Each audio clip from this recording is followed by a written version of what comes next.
Hello, আসসালামু আলাইকুম। আজকে বাদামের ভর্তা বানাবো। বাদামগুলো ম্যাশ করে নিব।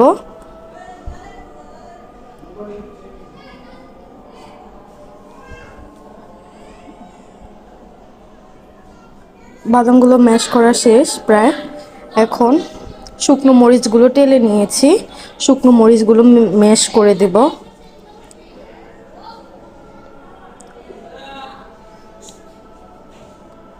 দোনোটা একসাথে মিক্স করে নিয়েছি।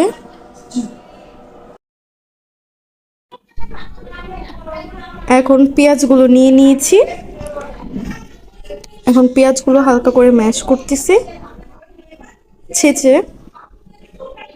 এখন পরিমাণ মতো লবণ দিয়েছি।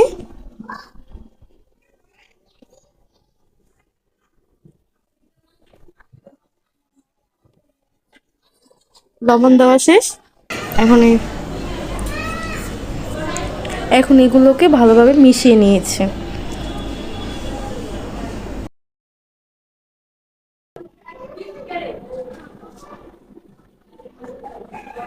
ফাইনালি এসে পড়েছে। ভর্তাটা দেখেন কেমন হয়েছে। Like, comment, share, subscribe. Okay, bye by.